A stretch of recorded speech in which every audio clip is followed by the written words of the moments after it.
नमस्कार शिक्षक साथियों। आज हम लोग 1 जनवरी 2022 में पूछे गए पेपर 2 के साइंस पोर्शन को देखेंगे। तो साइंस पोर्शन जो होता है, साइंस वो क्वेश्चन नंबर 61 से स्टार्ट होता है। क्वेश्चन नंबर 61 से स्टार्ट होता है। तो हम लोग देखेंगे कि इसमें क्या बोला है कि निम्नलिखित में से विशिष्ट लक्षण पर्वतीय क्षेत्र के वृक्ष के होते हैं। जो पर्वतीय क्षेत्र के जो वृक्ष होते हैं उसके लक्षण के बारे में दिया है 4 ऑप्शन। पहला ऑप्शन दिया हुआ तिरछी शाखाएं होती है, सुईनुमा पत्तियां होती है, मोम जैसा मोटा तना होता है, और चौथा जो ऑप्शन दिया हुआ है वो लंबी गहरे जड़े के बारे में दिया हुआ है। तो हम लोग देखते हैं कि इसमें कौन सा है। तो जो पर्वतीय क्षेत्र के जो वृक्ष होते हैं उसकी जो शाखाएं होती है वो तिरछी होती है, ये बात सही है। अगर तिरछी नहीं होती तो बर्फबारी जब होता है वहाँ पे जाड़े के दिनों में, तो सीधे अगर डाली जैसे हम लोग आमतौर पे देखते हैं उस हिसाब से अगर वैसा हो तो उस पर बर्फ़ की मोटी परत चढ़ जाएगा, और इसका नुकसान क्या होगा कि वो डाली ज़्यादा बर्फ़ नहीं झेल पाएगा और वो डाली सब टूट जाएगा। इसलिए जो पर्वतीय क्षेत्र के पौधे होते हैं उसकी डाली तिरछी होती है, जिससे फ़ायदा क्या होता है कि बर्फ़ उस पर ज़्यादा जमता नहीं है और बर्फ़ ज़मीन पे गिर जाता है। दूसरा में बोल रहा है कि सुईनुमा पत्ती, ये भी बात सही है कि जो बर्फीली क्षेत्र के जो वृक्ष होते हैं उसकी पत्तियां जो होती है वो सुईनुमा होती है। सुईनुमा से फ़ायदा क्या होता है कि उस पर भी, पत्ती पर भी बर्फ़ जमता नहीं है और वो बर्फ़ क्या होता है कि ज़मीन पे गिर जाता है, और इससे पत्ती का भी नुकसान नहीं होता है और उसके तना को भी नुकसान नहीं होता है। तो दोनों सही है। तीसरा में ऑप्शन बोला है कि मोम जैसा मोटा तना, नहीं, सी गलत होता है, ये बात नहीं होती है। और चौथा है कि लंबी जड़ी गहरे, ये जड़ें जो होती है वो गहरी होती है, ये दोनों बात गलत है। मतलब कि इसमें क्या होगा कि फर्स्ट और सेकंड दोनों सही होगा, यानी ए और बी, जो कि ऑप्शन नंबर 1 में दिया हुआ है, ए और बी। अब हम लोग देखेंगे क्वेश्चन नंबर 62 में। क्वेश्चन नंबर हम लोग 62 हिंदी मीडियम वाले देखते हैं। ये है क्वेश्चन नंबर 62। इसमें दिया हुआ है कि नीचे दिए गए कथनों को पढ़ना है और पढ़िए और सही विकल्प का चयन कीजिए। अभिकलन पहला है, समुद्र के किनारे जैसे कम ऊंचाई वाले स्थानों पर पानी आसानी से उबलता है, और इसका कारण दिया हुआ है। अभिकलन का कारण, जो कम ऊंचाई वाले स्थानों पर वायुमंडलीय दबाव कम होता है। तो दोस्तों होता क्या है कि समुद्र के तल तक जो वायुमंडलीय दबाव है वो ज़्यादा होता है। मतलब कि जितना नीचे आप ज़मीन की ओर बढ़िएगा, वायुमंडलीय दबाव यानी हवा का जो दबाव होता है वो बढ़ते चला जाता है। अब जब आप जैसे जैसे ऊंचाई चढ़ेंगे, जैसे पर्वत पे चढ़ेंगे, तो वहाँ वायुमंडलीय जो थिकनेस जो होता है वो आप क्या देखेंगे कि हवा का दबाव वहाँ कम होते चला जाता है, हवा कम होते चला जाता है।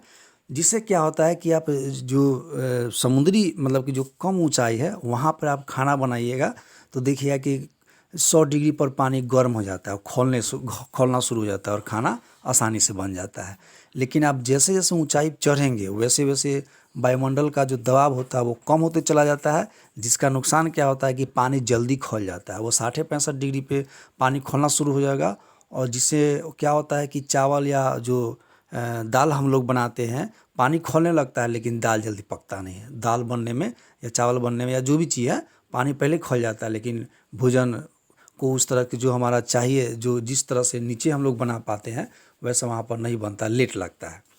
तो इसका अभिकलन ये तो हो गया, और कारण, तो इसका मतलब है कि ये दोनों सही है दिया हुआ। देखिए अभिकलन में कि समुद्र, यहाँ जो है अभिकलन दिया हुआ कि समुद्र के किनारे जैसे कम ऊंचाई वाले स्थानों पर पानी आसानी से उबल जाता है, बिल्कुल सही है। उसके बाद है कि कम ऊंचाई वाले जो कारण है, जो कम ऊंचाई वाले स्थानों पर वायुमंडलीय दबाव कम होता है, ये भी बात सही है। कि कम ऊंचाई पर, नहीं सॉरी, कारण में है 62 का। इसमें क्या है कि अभिकलन में समुद्र के किनारे जैसे कम ऊंचाई वाले स्थानों पर पानी आसानी से उबलता है, नहीं, ये कथन गलत होता है। कि समुद्र के किनारे जैसे कम ऊंचाई वाले स्थान पर पानी आसानी से उबलता है, उबलता आसानी से नहीं है, क्योंकि जैसे जैसे वायुमंडलीय का दबाव बढ़ेगा वैसे वैसे पानी जो होता है, जैसा कि अभी कुछ देर पहले मैंने कहा था, जैसे जैसे वायुमंडल का दबाव बढ़ेगा पानी जो होता है वो आसानी से उबलता नहीं है। आप देखिएगा कि कम ऊंचाई पर ज़्यादा आपको गर्म करना पड़ेगा, 100 डिग्री पहुंचाइएगा तो आप नॉर्मली तो पानी उबलता है। जैसे जैसे ऊंचाई ऊपर चढ़िएगा तो वो उबलने में मुश्किल होता है। तो कुल मिलाकर के ये जो होगा अभिकलन वो गलत हो जाएगा। सेकेंड में देखिए कि कम ऊंचाई वाले स्थानों पर वायुमंडलीय दबाव कम होता है, ये गलत बात है कि कम ऊंचाई पर हवा का जो मोटाई है, हवा का जो दबाव है वो ज़्यादा रहता है। तो यानी कि अवकलन और कारण ये दोनों गलत है। तो दोनों गलत किस में है, चाहे अभिकलन तथा कारण दोनों सही नहीं है। तो ये आंसर हो जाएगा आपका 62 का ये वाला। इसको एक बार थोड़ा रिवाइज कर लेते हैं क्योंकि थोड़ा मिस्टेक हो गया था। अभिकलन में क्या बोल रहा है, अभिकलन में ये कह रहा है कि समुद्र के किनारे जैसे कम ऊंचाई वाले स्थानों पर पानी आसानी से उबलता है, ये गलत बात है। हम लोग देखते हैं कि ऊंचाई कम रहता है तो पानी को उबालना थोड़ा मुश्किल होता है। जैसे जैसे हम लोग पहाड़ पे चढ़ते हैं तो हवा का वायुमंडलीय जो दबाव है वो कम होते चला जाता है और कम टेम्परेचर में भी उबल जाता है। तो ये जो स्टेटमेंट है वो ठीक उल्टा बोल रहा है। और उसके बाद जो है इसमें कारण में बतला रहा है कि कम ऊंचाई वाले स्थानों पर वायुमंडलीय दबाव कम होता है, ये बात नहीं है। कम ऊंचाई पे ज़्यादा वायुमंडलीय दबाव होता है। तो ये दोनों के दोनों गलत है, जो कि ऑप्शन हो गया 4 में हो गया।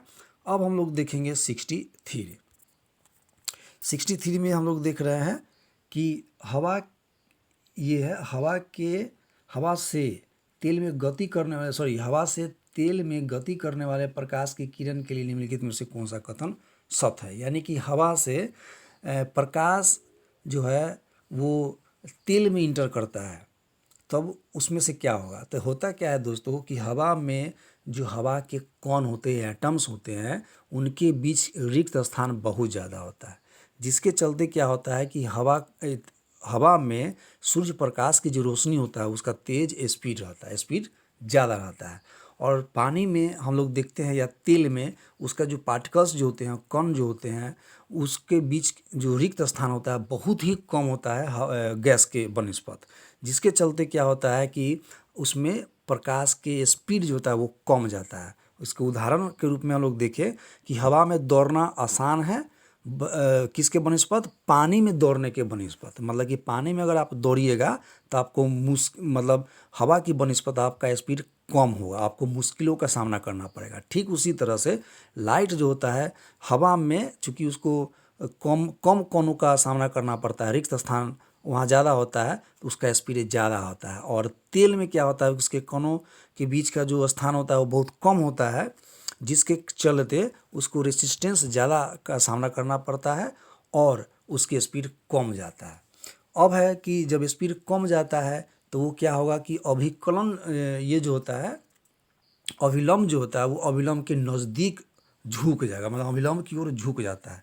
अब ये दोनों ऑप्शन में देखेंगे कि किस में है। तो पहला में देखिएगा, इसमें क्या बोला है कि प्रकाश की गति कम हो जाती है, ये बात सही है, और किरण अभिलंब की ओर झुक जाती है। तो ये 63 में ये बात यहीं पे सही बात है कि वो प्रकाश की गति भी कम हो जाता है और किरण अविलंब की ओर झुक जाती है। तो पहला का ऑप्शन सही है, बाकी हम देखेंगे नहीं। चलिए अब हम लोग क्या है कि आगे देखते हैं, क्वेश्चन नंबर 64 में देखेंगे यहाँ पर। अब हम लोग देखते हैं क्वेश्चन नंबर 65। इसमें दिया हुआ कि एक चुंबक को जब हम लोग एक चुंबक को दो टुकड़ों में टूट गया, एक चुंबक दो टुकड़ों में टूट गया और इन दोनों टुकड़ों को पास लाया जाए तो क्या होगा। हम लोग जानते हैं कि चुंबक में क्या होता है कि दो ध्रुव होता है, साउथ और नॉर्थ। और सिंपल जो हम लोग बचपन से पढ़ते आए हैं कि साउथ यानी कि सेम पोल जो होता है वो रिपल्सिव होता है, रिपल्सन उसमें होता है। मतलब कि वो क्या करता है कि वो आकर्षण नहीं करता है, वो उसको एक दूसरे को धकेलता है। और जैसे ही अपोजिट पोल हो जाएगा, ध्रुव हो जाएगा, तो क्या होगा, उनके बीच अट्रैक्शन फोर्स काम करेगा, उनको आकर्षित करेगा। अगर एक अगर चुंबक है तो एक ही चुंबक भी साउथ और नॉर्थ हो जाएगा। अगर उसी को दो हिस्सों में आप तोड़ दीजिए तो दोनों जो हिस्सा अलग अलग जो टूट गया वो दोनों में अब साउथ नॉर्थ और नॉर्थ साउथ उसमें क्रिएट हो जाता है। तो कुल मिलाकर क्या होता है कि अगर आप साउथ को मिलाइएगा तो रिपल्सन उसमें होगा, वो मिलेगा नहीं, वो दूर भागेगा। और अगर नॉर्थ और साउथ को मिलाइएगा तो अटैच हो जाएगा, और साउथ नॉर्थ को मिलाइएगा तो वो अट्रैक्ट कर लेगा। तो ये बात है। तो इसमें फर्स्ट ऑप्शन देखिए क्या बोलता है कि वो एक दूसरे को आकर्षित करेंगे। अगर इन दोनों टुकड़ों को पास लाया जाए तो क्या होगा कि वो एक दूसरे को आकर्षित करेंगे। पहला ऑप्शन है। सेकेंड में बोला है कि एक दूसरे को प्रतिकर्षित कर देंगे, यानी कि रिपल्सिव, यानी एक दूसरे से भागेंगे। थर्ड है कि आकर्षित करेंगे या प्रतिकर्षित करेंगे, मतलब कि आकर्षित या प्रतिकर्षित करेंगे, ठीक है। और चौथा में बोला कि ना आकर्षित करेंगे और ना ही प्रतिकर्षित करेंगे। तो 65 का क्या हो जाएगा, 65 का 3 हो जाएगा, एक नहीं। 65 का क्या होगा कि एक दूसरे को आकर्षित करेंगे, ये बात सही तो नहीं है। जब नॉर्थ नॉर्थ को मिलाएंगे तो वो आकर्षित नहीं, रिपल्सिव होगा, तो ये गलत हो जाएगा। एक दूसरे को प्रतिकर्षित करेंगे, प्रतिकर्षित करेंगे ये हमेशा सही नहीं है, क्योंकि नॉर्थ और साउथ को मिलाइएगा तो अटैच आकर्षित कर लेगा, या साउथ नॉर्थ को मिलाइएगा तो आकर्षित कर लेगा, तो ये भी बात गलत है। 3 नंबर में देखिए कि आकर्षित करेंगे या प्रतिकर्षित करेंगे, सही बात है। वो स्थिति निर्भर करता है कि साउथ साउथ है कि साउथ नॉर्थ है या नॉर्थ साउथ है, इस तरह से। तो आकर्षित करेंगे या प्रतिकर्षित करेंगे, 3 नंबर हो जाएगा इसका सही आंसर। या तो आकर्षित करेंगे तो प्रतिकर्षित करेंगे, क्योंकि साउथ साउथ मिलाएंगे तो प्रतिकर्षित हो जाएगा, या नॉर्थ नॉर्थ मिलाएंगे तो प्रतिकर्षित हो जाएगा, यानी भागेंगे। और जब अपोजिट यानी कि साउथ नॉर्थ होगा तो आकर्षित होगा, या नॉर्थ साउथ होगा तो आकर्षित होगा। तो ये 3 ऑप्शन हो जाएगा। अब हम लोग देखेंगे क्वेश्चन नंबर 66। 66 में क्या है क्वेश्चन, देखिए 66 में क्या बोल रहा है कि कक्षा में, सॉरी दोस्तों, 66, ठीक है। 66 में क्या बोल रहा है कि कक्षा में एक प्रयोग के दौरान एक शिक्षक ने 2 वस्तुओं को लेकर उन्हें पानी में डुबो दिया, ठीक है। 2 वस्तु लिया और उन्होंने पानी में उसको दोनों को डुबा दिया। उसने कमानीदार तुला का प्रयोग करके पाठ्यक्रमों को निम्न प्रकार से रिकॉर्ड किया, ठीक है। मतलब यह है कि एक कक्षा में एक शिक्षक ने 2 वस्तु को लेकर के पानी में डुबो दिया। उसने कमानीदार तुला का प्रयोग करके पाठ्यांकों को निम्न प्रकार से रिकॉर्ड किया। तो पहला जो ए है, पहला जो आप देख रहे हैं ए, ऊपर वाला फर्स्ट वाला, ये वाला, तो ये इसमें क्या बोला है कि पत्थर लिया गया है। पत्थर, वायु में पत्थर का भार न्यूटन के हिसाब से दिया हुआ है 92। पानी में पत्थर का भार न्यूटन के हिसाब से जो है वो x दे दिया है। विस्थापन तरल का भाग, इस तरह से आपको क्वेश्चन दे दिया है। अब इसमें क्या बतला रहा है कि इनमें से कौन सा सही होगा, ये हमारा क्वेश्चन है। तो इसमें से क्या होगा कि देखिए x 108 हो जाएगा, x 108 होगा, x जो होगा वो आपको 108 हो जाएगा, ये बात गलत हो जाएगा। y भी 108, ये भी गलत है। आपको z ये नहीं, ये गलत हो जाएगा। सेकेंड वाले में हम लोग देख रहे हैं 66 का, ठीक है। 66 108 ये गलत हो जाएगा, y 16 गलत हो जाएगा, 80 ये भी गलत हो जाएगा। c 76 16, हाँ ठीक है, और z 10 ये भी ठीक है, q 80 ये ठीक है आपका। यानी कि 66 का आपका आंसर हो जाएगा 3 नंबर। अब हम लोग देख रहे हैं क्वेश्चन नंबर 67 यहाँ पे है हिंदी में। तो 67 में हम लोग देख रहे हैं कि निम्नलिखित कथनों पर विचार कीजिए तथा सही उत्तर को चुनिए। पहला कथन क्या है कि उगता हुआ सूरज प्रत्येक मौसम में दिशा निर्धारित करने का मार्गदर्शक नहीं माना जा सकता। सेकेंड में कहा कि सूर्योदय का बिंदु निरंतर बदलता रहता है। तीसरका में होता है कि ग्रीष्म अयनांत के दौरान सूर्योदय का बिंदु उत्तर की ओर खिसक जाता है। और चौथा में कि शीतकालीन अयनांत के दौरान सूर्योदय का बिंदु दक्षिण की ओर खिसक जाता है। तो हमें इसका सही जवाब चुनना है 67 का। तो 67 में क्या हो जाता है, देखिए इसमें क्या बोला है कि फर्स्ट वाले में बोल रहा है कि उगता हुआ सूरज प्रत्येक मौसम में दिशा निर्धारित करने का मार्गदर्शन नहीं माना जाता है। ये बात सही है। हर मौसम में देखिएगा सूरज जो उगना या डूबना, ये ठीक जस्ट उसी पॉइंट से नहीं उगता है हर मौसम में। जिस पॉइंट से आप एक मौसम को देखिएगा, जिस पॉइंट से उगता है, माना कि पूरब से जिस दिशा में, जिस बिंदु से आप दूसरे मौसम में जाड़े के दिन में उसमें थोड़ा अंतर देखिएगा, वो दूसरी तरफ से आप उगता हुआ महसूस होता है।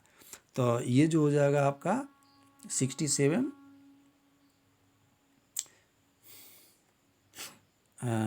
ये सही है। अब है कि दो, सूर्योदय का बिंदु निरंतर बदलता रहता है, एकदम बात सही है। सूर्योदय का जो बिंदु है वो निरंतर बदलते रहता है। आप देखिएगा जनवरी के महीना में जो सूरज पूरब से मतलब जहाँ से उगता है, आप मार्च अप्रैल में देखिएगा कि सूरज का पोजीशन थोड़ा बदला हुआ रहेगा, उगते समय भी और डूबते समय भी। तो S1 S2 दोनों सही है, यानी कि S1 S2 दोनों सही है तत्काल। अब एक ग्रीष्म अयनांत के दौरान सूर्योदय का बिंदु उत्तर दिशा की ओर खिसक जाता है। नहीं, ये गलत बात है, ये आंसर आपका सही नहीं है। चौथा में बोला है कि शीतकालीन यानी कि जाड़ा में शीतकालीन अयनांत के दौरान सूर्य का बिंदु दक्षिण की ओर खिसक जाता है, ये भी गलत है, यानी 3 और 4 गलत है। तो आपका सही क्या है, 1 और 2, जो ऑप्शन 2 में दिया हुआ है। 67 का ऑप्शन हो जाएगा S1 एंड S2। ठीक है, अब हम लोग देखेंगे 68 का। 68 में क्या बोला है? 68 इसमें बोला है कि 3 प्रखनली A, B और C 3 लिया गया है। प्रखनली लीजिए चाहे कोई कंटेनर लीजिए, तथा सभी में बराबर आयतन एवं सांद्रता वाले रंगहीन तरल पदार्थ रखा गया है। रंगहीन यानी कि जिसका कोई रंग न होता है। तीनों प्रखनलियों में एक एक बूंद फिनोफ्थलीन की डाली गई।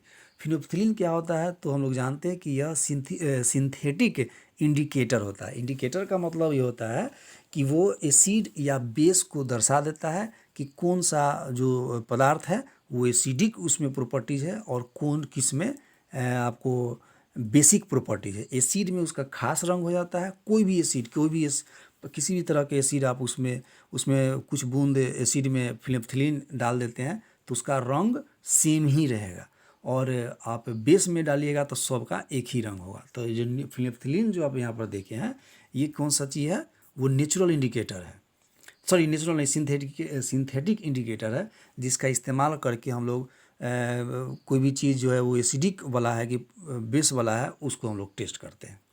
तो बूंद फिनोफ्थलीन की डाली गई, अवलोकन किया गया, उसमें दिया, आगे देखते हैं कि अवलोकन किया गया कि प्रखनली A और B रंगहीन ही रहती है। रंगहीन का मतलब है कि उसमें कोई रंग नहीं हुआ, जबकि प्रखनली C का रंग गुलाबी हो गया। तो जब प्रखनली C का इस गुलाबी घोल का A और B में डाला गया तो देखा गया कि A रंगहीन रहता है किंतु B गुलाबी रंग ले लेता है। निम्न में से कौन सा निष्कर्ष सही है, ये बतलाया गया है कि कौन सा निष्कर्ष सही है। मतलब कि A, B, C तीनों प्रखनली लेना है, जिसमें तीनों प्रखनली में एक एक बूंद फिनोफ्थलीन जो कि सिंथेटिक इंडिकेटर होता है, सूचक जिसको हिंदी में कहते हैं, वो एक एक बूंद रख दिया गया है। और रखने के बाद हम यह देखे हैं कि A और B जो है वो रंगहीन ही रह जाता है, मतलब कि उसमें कोई रंग में परिवर्तन नहीं हुआ है। तो जबकि प्रखनली C का जो रंग है वो गुलाबी हो जाता है।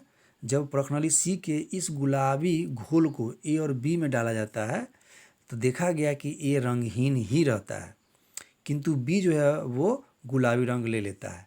तो इसमें से निष्कर्ष कौन सा है, ये हमें देखना है। क्वेश्चन नंबर 68 वाला, ये वाला। तो चलिए, इसमें दिया हुआ है कि ये सांद्र अम्ल है, दूसरा सांद्र क्षार है, तीसरा होता है तनु अम्ल, ये ऑप्शन है। और ये वाला सेकेंड ऑप्शन में क्या देखते हैं? तनु अम्ल। बी वाला सांद्र है, सांद्र क्षार है। और 3 में सांद्र अम्ल ये है, बी है तनु अम्ल, और सी में है सांद्र क्षार। 4 में ए है सांद्र अम्ल, बी तनु अम्ल, और चौथा है तनु क्षार। ये बतलाइए कि इसका आंसर क्या होगा। तो दोस्तों, इसका जो आंसर हो जाएगा वो हो जाएगा 3। अब कैसे? ये जो होगा वो सांद्र अम्ल होगा। अगर आपको हिंदी में दिक्कत हो रहा है तो आप इंग्लिश में देख सकते हैं। देखिए, ए जो है उसके बारे में बोला कि स्ट्रॉन्ग एसिड है, और बी जो है वो स्ट्रॉन्ग बेस है, सी जो है वो वीक एसिड है, जो कि इसके अनुसार वो गलत हो जाएगा। और 68 ए जो होगा वो वीक एसिड ऐसा नहीं है, स्ट्रॉन्ग एसिड और स्ट्रॉन्ग बेस ये तीनों सही नहीं है। तीसरा में देखिए, ए जो स्ट्रॉन्ग एसिड होगा बिल्कुल सही है, बी जो होगा वो वीक एसिड होगा, और सी जो होगा वो स्ट्रॉन्ग बेस होगा। ये आंसर आपका हो जाएगा 3 नंबर का 3। 68 का 3 नंबर हो जाएगा। अब हम लोग देखेंगे 69। 69 में देखेंगे निम्नलिखित में से कौन सा युग्म एसिड बेस इंडिकेटर अम्ल क्षार संकेतक के रूप में उपयोग किया जाता है। अम्ल क्षार जो संकेतक यानी इंडिकेटर जो होता है उसकी खासियत ये होता है कि कोई भी वस्तु जिसको हम टेस्ट करना चाहते हैं वह एसिड है मतलब कि अम्ल है कि बेस है यानी कि क्षार है, तो उसके कुछ बूंद को हम लोग उस पदार्थ में जिसको टेस्ट करना रहता है कुछ बूंद को गिरा देते हैं। जब कुछ बूंद को गिराते हैं तो एसिड वाले में वो एक खास रंग का हो जाता है, मान लें कि लाल एक उदाहरण के तौर पे, और बेस वाले में हो जाता है वो बैगनी टाइप का। तो जितने भी इंडिकेटर है, जैसे उदाहरण के रूप में आप एक हल्दी के रूप में हल्दी ले सकते हैं, टर्मेरिक।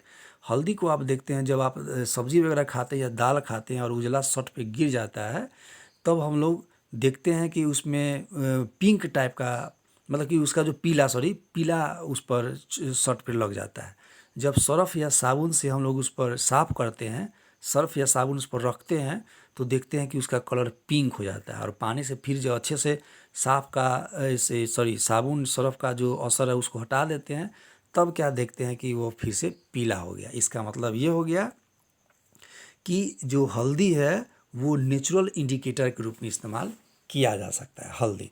उसके बाद लाल बंदा गोभी यानी कि रेड कैबिज जो होता है, उसका भी रेड कैबिज का जो जूस होता है उसका और हल्दी का इस्तेमाल करके हम लोग क्या करते हैं कि एसिड बेस इंडिकेटर के रूप में हम लोग इस्तेमाल करते हैं। मतलब कि लाल बंदा गोभी और लाल बंदा गोभी का पत्ता और हल्दी जो होता है ये नेचुरल इंडिकेटर है जिसका इस्तेमाल हम लोग अम्ल क्षार संकेतक के रूप में करते हैं। 69 का फर्स्ट नंबर। नमक तो होगा नहीं, हल्दी होगा लेकिन नमक नहीं होगा।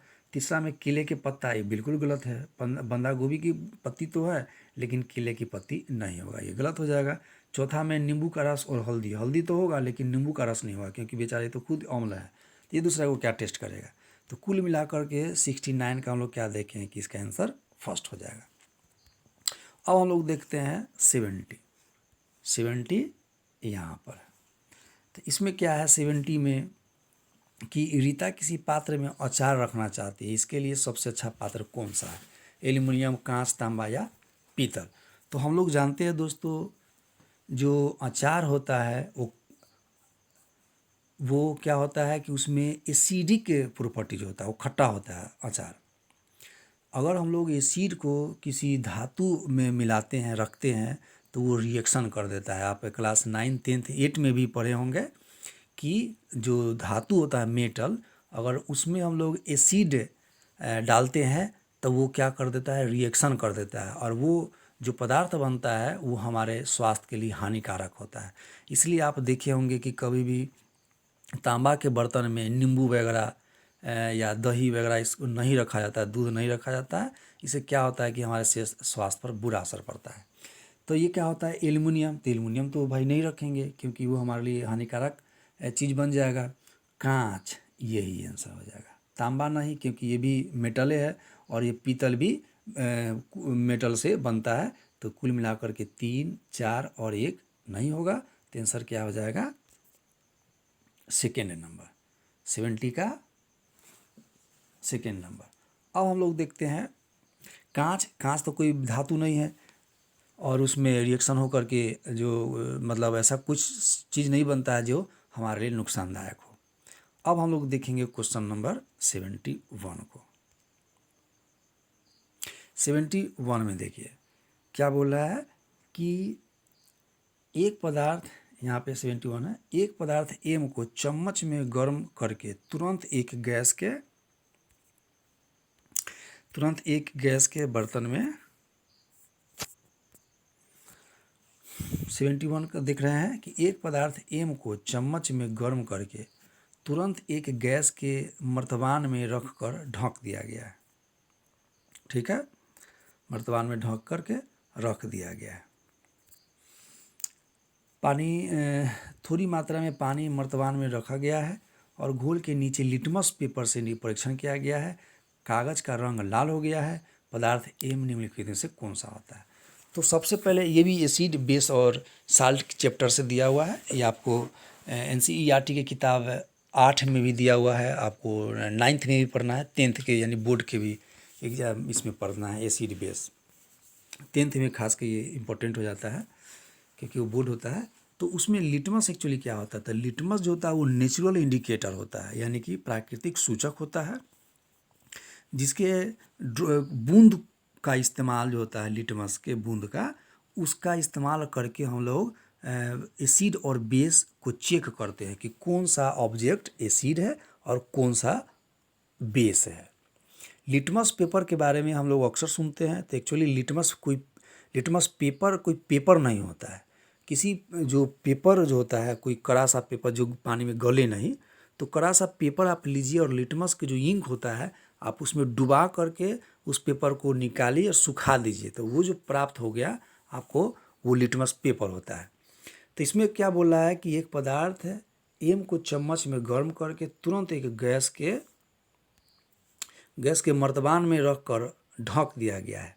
थोड़ी देर में पानी मर्तबान में डाला गया और घोल का नीले लिटमस पेपर से परीक्षण किया गया। कागज का रंग लाल हो गया।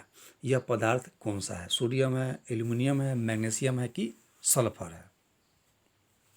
तो इसमें क्या हो जाता है? सल्फर होता है। सल्फर का गुण होता है कि जब आप चम्मच में इसको रख करके गर्म कीजिए और गैस के मर्तबान में रखिएगा, तो देखिएगा कि जो लिटमस पेपर है उसमें लिटमस पेपर जो उसमें अंदर रहता है, लिटमस पेपर, उसके लिटमस पेपर को क्या कर देता है कि लाल रंग में बदल देता है। तो ये सल्फर का प्रॉपर्टीज होता है। इसका आंसर क्या हो जाएगा? सल्फर हो जाएगा। मतलब कि सल्फर जो है सो सल्फर को चम्मच में रख करके गर्म करें, तुरंत एक गैस के मर्तबान में रख करके उसको ढक दीजिए। थोड़ी देर के बाद पानी में उसको मर्तबान में डाला गया है, पानी मर्तबान में डाला गया है और घोल को नीले लिटमस से परीक्षण किया गया है। नीले लिटमस से परीक्षण किया गया है, तब देखा गया है कि वो लाल रंग में हो गया। तो सोडियम में उस तरह का गुण नहीं होता है, एल्युमिनियम नहीं, मैग्नीशियम नहीं। आंसर क्या आ जाता है? सल्फर। ये आपको याद रखना होगा।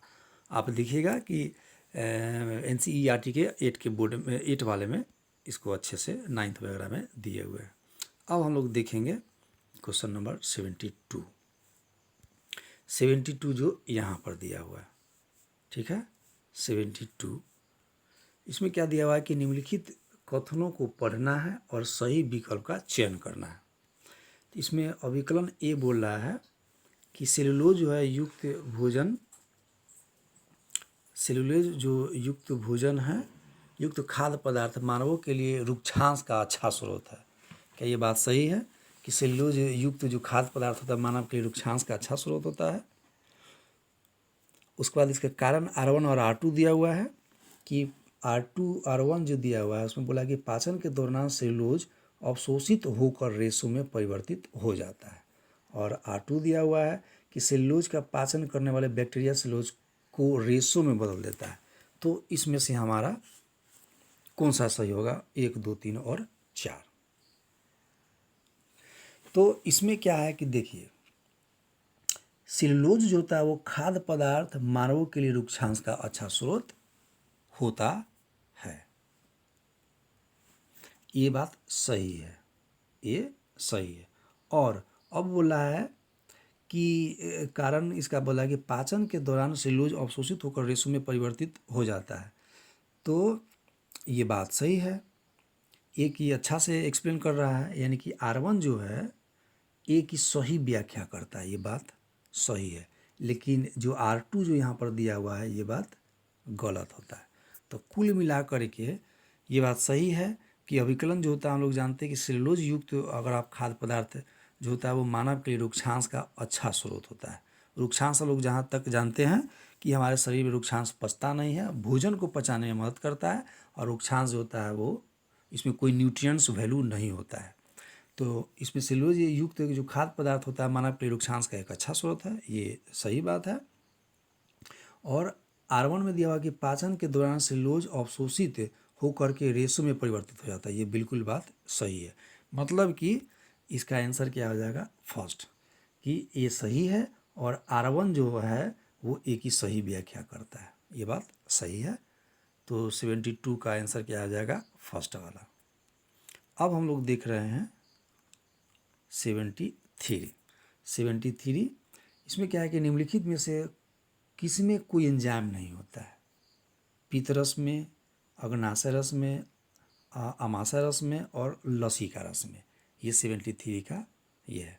तो जान लीजिए कि पीत रस में नहीं होता है, अग्नाशय रस में एंजाइम होता है, अमाशय रस में भी होता है और लसीका रस में भी होता है, लेकिन पीत रस में नहीं होता है। याद रखिएगा कि पीत रस में एंजाइम नहीं पाया जाता है। अब हम लोग देखेंगे क्वेश्चन नंबर 74 को। यहाँ पर कह रहा है कि दो पात्र ए और बी में क्रमशः 0 डिग्री सेल्सियस पर 50 ग्राम बर्फ और 0 डिग्री सेल्सियस पर 50 ग्राम पानी लिया गया है। मतलब कि दो बर्तन है, ए एक बर्तन है और बी एक बर्तन है। ए में 50 ग्राम बर्फ़ ले लेना है जो कि 0 डिग्री उसका टेम्परेचर है, और बी में 50 ग्राम पानी ले लेना है जिसका पानी ले लेना है। ठीक है, 0 डिग्री सेल्सियस पर 50 ग्राम बर्फ़ लेना है और 0 डिग्री सेल्सियस पर 50 ग्राम पानी लेना है। तो यदि दोनों पात्र को फ्रिज में रखा जाए, रख करके उसमें संतुलन प्राप्त करने दिया जाए तो निम्नलिखित में से कौन सा कथन सही होगा। मतलब यह है कि दो बर्तन लेना है, ए और बी।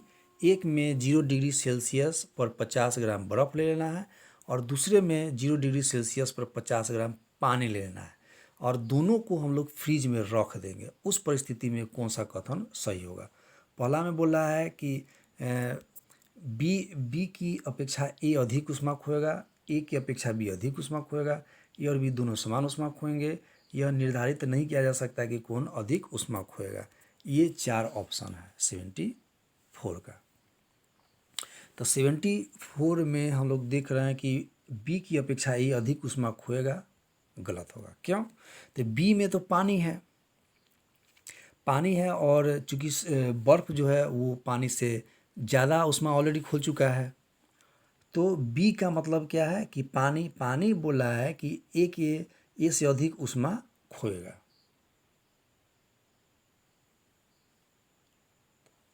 तो ये बात गलत हो जाएगा। क्यों? क्योंकि बी की अपेक्षा कर रहा है, ए अधिक ऊष्मा खोएगा। ये तो बेचारा ऑलरेडी बर्फ़ है, ये क्या पानी की अपेक्षा ऊष्मा खोएगा? कि बर्फ़ तो ऊष्मा ऑलरेडी पानी से ज़्यादा ऊष्मा खोया हुआ है, इसलिए तो बर्फ़ हो चुका है। इसलिए ये गलत हो जाएगा। ए की अपेक्षा बी अधिक ऊष्मा खोएगा, ये बात बिल्कुल सही है। इसका कारण है कि जो एक मतलब कि बी जो है और ए की अपेक्षा बी, ए जो है उस तो बर्फ़ है, वो तो ऊष्मा खोया हुआ है ज़्यादा, और बी जो है वो पानी है।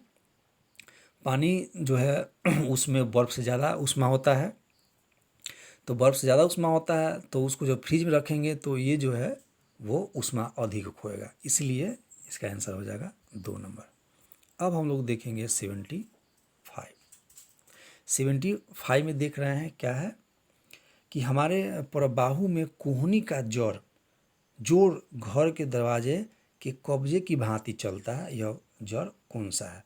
तो कोहनी जो होता है, आप देखते होंगे कि कोहनी एक ही तरफ मुड़ता है और दूसरी तरफ नहीं मुड़ता है। तो जो एक तरफ मुड़ता है दूसरी तरफ नहीं मुड़ता, जैसे कि पैर का भी देख लीजिए, वो एक ही तरफ मुड़ता है, दूसरी तरफ नहीं मुड़ता है। तो उस तरह के जो हड्डी होता है उसको हम लोग क्या करते हैं, हिंज संधि कहते हैं। ये ऑप्शन क्या हो जाएगा, हिंज संधि।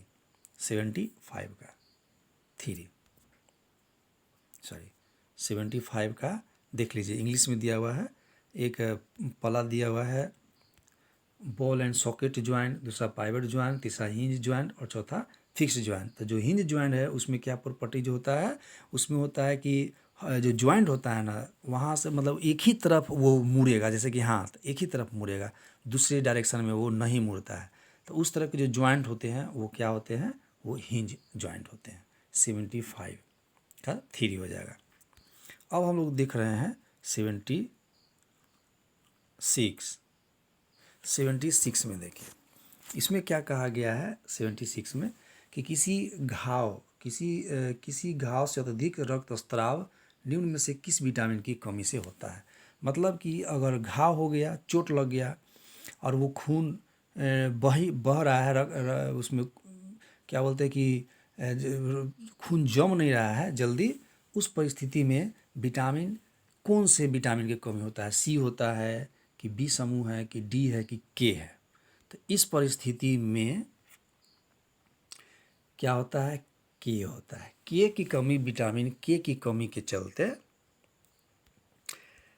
रक्तचाप, ये खून जब विटामिन के चलते क्या होता है कि अगर घाव से रक्त बह रहा है तो अत्यधिक होता है, वो जल्दी थक्का नहीं जमता है। तो हो गया आंसर आपका विटामिन के। डी नहीं होता है, बी समूह नहीं होता है और सी नहीं होता है। अब हम लोग देखेंगे क्वेश्चन नंबर 77। 77 में क्या कहा जा रहा है कि प्रकाश वायु में प्रवेश करके क्रमशः निम्नलिखित माध्यम से गुजरते हुए बाहर निकलता है। शुरुआत में हम लोग देखे हैं कि प्रकाश जो होता है वो हवा में तीव्र गति से आगे बढ़ता है, और जब माध्यम दूसरे माध्यम में प्रवेश करता है, जो घना माध्यम हो जैसे शीशा हो, पानी हो या और भी दूसरे माध्यम हो, तो उसका क्या हो जाता है कि गति कम हो जाता है और वो अविलंब की ओर थोड़ा झुक जाता है। तो इसमें दिया हुआ है ABCDE करके 5 दिया हुआ है और इसके अपवर्तनांक दिए हुए हैं इस तरह से। इसमें क्या कर रहा है अब कि निम्नलिखित में से कौन सा प्रकाश के वेग में होने वाले परिवर्तन का सही क्रम है। इसको देख करके, बाकी जो बी वगैरह है इसको देख करके सही क्रम सजाना है। तो ए और बी के बीच में देखिए,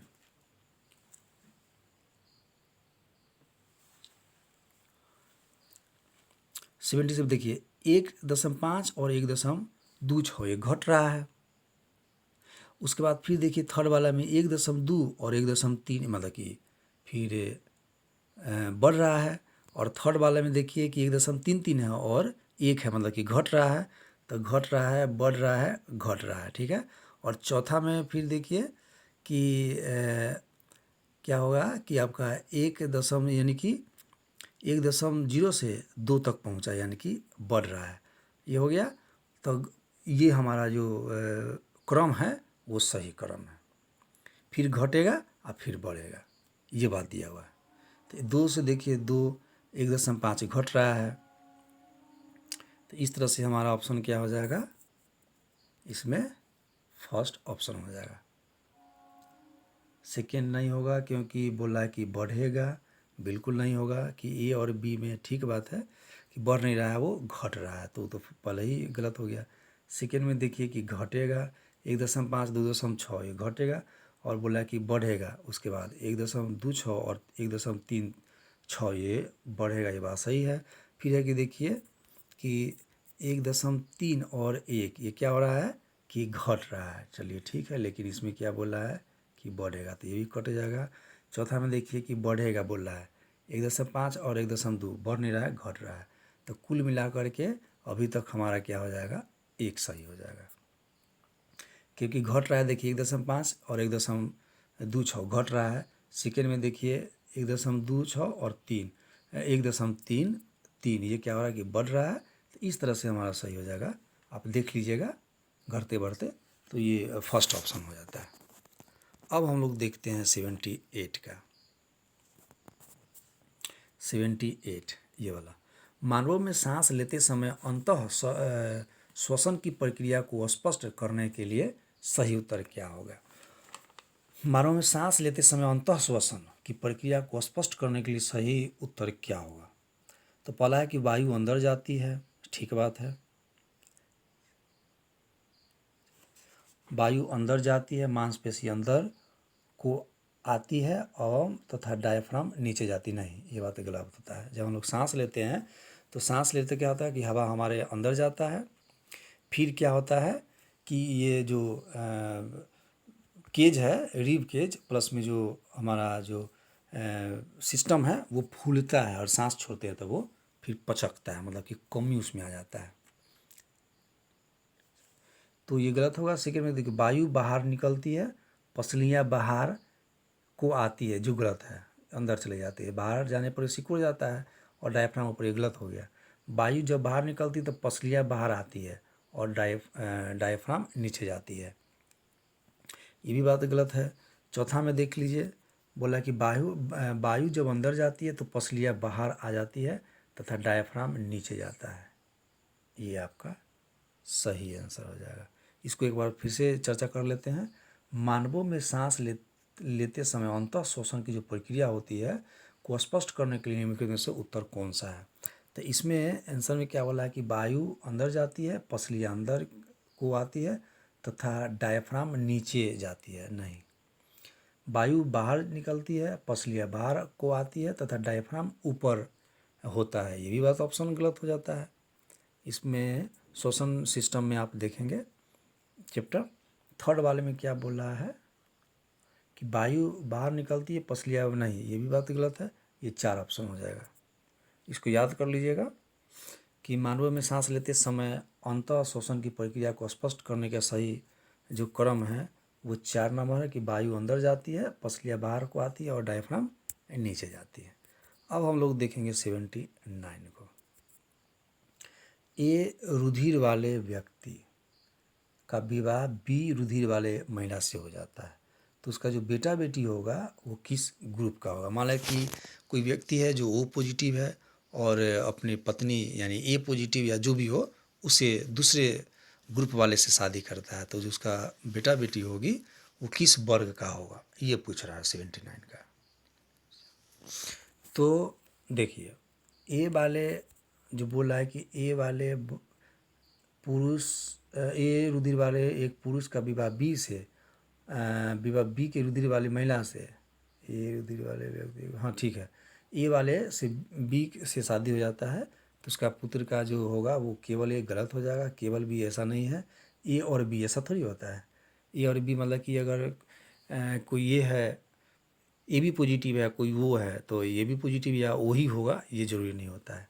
ये आंसर 4 हो जाएगा, या तो ए होगा, चाहे बी होगा, चाहे वो होगा, या ए भी होगा, ये आंसर सही हो जाएगा।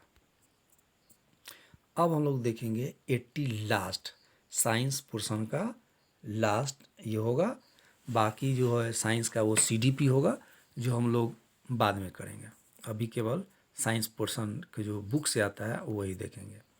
80 में देखिए क्या है लास्ट वाला, इसमें बोल रहा है कि नीचे दिए गए कथन को ध्यान से पढ़ना है और सही विकल्प को चुनना है। कथन ए में है कि ए के मेज पर हल्के से आघात किए जाने की तुलना में हमें तब अधिक प्रबल आवाज़ सुनाई देती है जब हम जोर से आघात करते हैं। ये बोला है कि एक मेज पर हल्के से आघात किए जाने की तुलना में हम अधिक प्रबल आवाज़ सुनाई देते हैं जब हम जोर से आघात करते हैं। बात तो सही है कि अगर आप किसी डेस्क पर या किसी चीज़ पे थोड़ा सा धीरे से मारेंगे तो कम आवाज़ आएगा, जब जोर से मारेंगे तो ज़्यादा आवाज़ आएगा। यह विक्रम बिल्कुल सही है।